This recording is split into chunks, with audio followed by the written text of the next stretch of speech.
染めた焼酎を僕は片手に持っている震えた君のいる場所へ足を早め向か Meninas! E aí aconteceu que a temporada acabou e tiveram vários animes incríveis, só que, né, a pessoa nunca consegue assistir os animes bons na hora que lançam.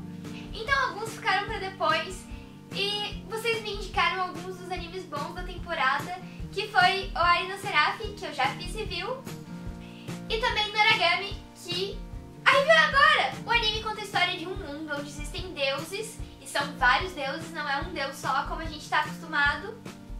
Ou eu não tô acostumada, enfim. Mas também existem os fantasmas e as almas perdidas, e os fantasmas são realmente coisas ruins, e as almas perdidas são almas de jovens que acabaram de morrer e que estão por aí rondando a terra ainda. E essas almas podem se tornar shinks pra lutar exatamente contra esses fantasmas horrorosos. Isso porque os deuses precisam de umas armas, e as armas, apesar do anime não ser Soul Eater, tem essa mesma ideia, que é uma pessoa que vira arma e o deus consegue lutar com o fantasma, com esse shink, que na verdade é uma alma perdida, que na verdade vira shink, e é isso aí.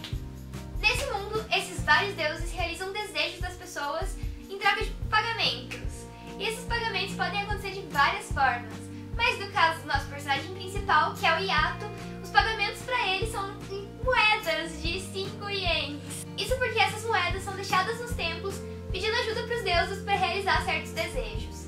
E o Yato se foca nessa ideia de realizar desejos das pessoas em troca de 5 ienes, porque ele não tem um templo e ele acha que com esses 5 ienes ele vai conseguir um dia comprar um templo. Acho que vai demorar um pouquinho, né, fofo? Vamos aumentar esse valor aí.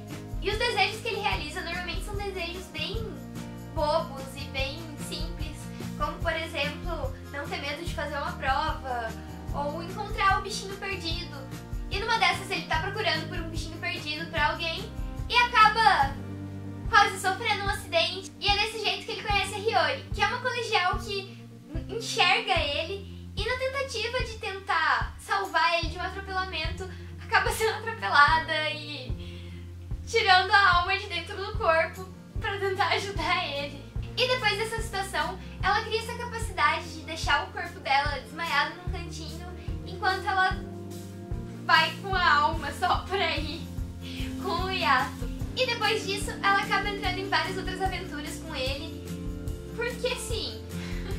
Mas tem um outro personagem nessa história que também é muito importante, que é o Yukini, que é o shink do Yato. E é numa dessas lutas que o Yato encontra o Yukini como forma de alma em um canto todo perdido e decide fazer dele seu shink. O problema é que o Yukini morreu muito jovem, mas ele não tem essas lembranças da vida dele. Ele só sabe que ele tá morto e que ele é muito jovem e que outras crianças que estão vivas, com a mesma idade dele, têm uma vida cheia de coisas e ele não tem uma vida porque ele tá morto.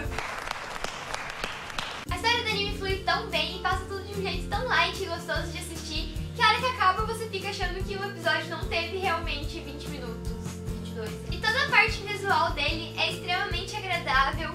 E no começo eu fiquei pensando que esse anime me lembrava muito Eden of the East. E depois eu tentei fazer alguma associação pra saber o porquê, já que o estúdio que fez o anime não tem nada a ver com Eden of the East, mas fez com Metal. Talvez seja um motivo pra eu ter gostado tanto. Depois eu descobri que o motivo por lembrar Eden of the East é o personagem principal, que é muito parecido com o personagem principal de Eden of the East, e talvez a história fluir desse jeito tão tranquilo e tão gostoso de assistir. Mais interessante é que o anime parece ser direcionado para os jovens e adolescentes, assim, porque as temáticas são tão comuns da cidade, como por exemplo, relacionamentos no colégio, popularidade, mas chegando até coisas mais complexas, como os nossos medos e as nossas frustrações. E de fato, eu acredito que essa seja a real intenção do anime e a essência dele, que é mostrar como acontecem os nossos medos e as nossas frustrações, e que isso, na verdade, são coisas da cabeça, porque o jeito de demonstrar isso é tão metafórico, porque eles colocam como fantasmas soprando coisas negativas na cabeça das pessoas e fazendo elas fazerem coisas negativas que talvez em alguma situação normal elas não fariam. E como o nosso pensamento pode ser tão nosso amigo e tão nosso inimigo ao mesmo tempo. E essa é uma área da psicologia, a área que estuda a Gestalt, que seria a boa forma, que seria você enxergar um problema quando você tá dentro dele só pelo lado ruim, mas que se você visse de fora, você veria as coisas positivas que acontecem ali. Porque por mais que a situação seja ruim, sempre tem um lado bom pra equilibrar isso. O problema é que quando a gente tá dentro desse problema, a gente simplesmente não consegue enxergar as partes boas do que tá acontecendo. E também, outra parte que eu achei que dá pra associar bem é no Harry Potter e o Prisioneiro de Azkaban, quando eles aprendem sobre o bicho-papão e o professor Lupin pergunta qual seria a forma de um bicho-papão, e a Hermione responde que na real ele não tem forma e ele assume a forma daquilo que a gente mais tem medo. E eu acho que Noragami mostra mais ou menos isso, os fantasmas sendo só exatamente aquilo que a gente tem medo.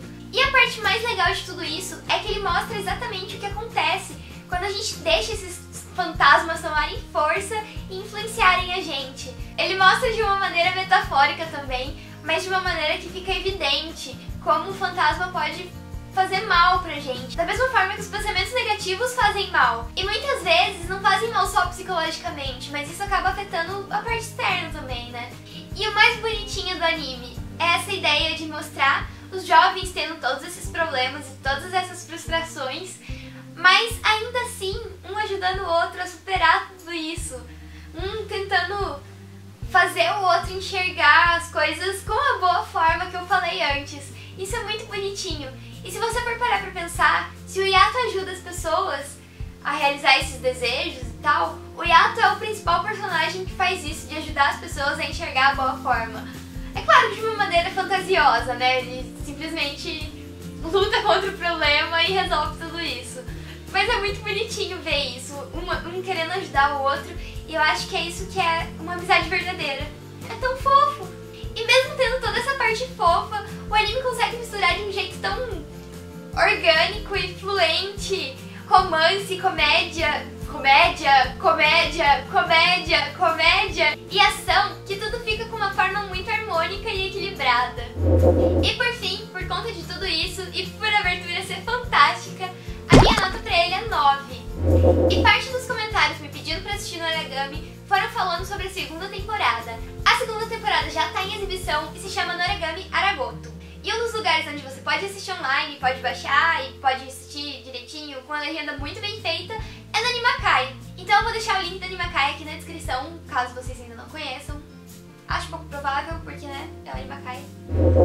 E agora, antes de encerrar, eu vou ensinar pra vocês uma tática pra se darem bem com esses problemas, sem precisar chamar o Yato e gastar 5 ienes, porque acho que poucos dos daqui vão ter 5 ienes, né? Então, sabe, os segredos, uma folha, uma caneta e caneta. Ou você, são ideias para as perguntas que você colocar, o que você, as perguntas que você colocar, se tiver inscrições, você ou também você colocar e as perguntas que você colocar, quais são as respostas. Mas se você achar muito empenho em fazer tudo isso, você pode só simplesmente voltar aqui no canal, assistir os meus outros vídeos, me seguir nas redes sociais, dar um like nesse vídeo, se inscrever, me contar o que você achou do anime, me contar o que você achou dos outros animes que você assistiu nos outros vídeos. E é isso, e ficar com o meu kiss super especial pra vocês. Kiss!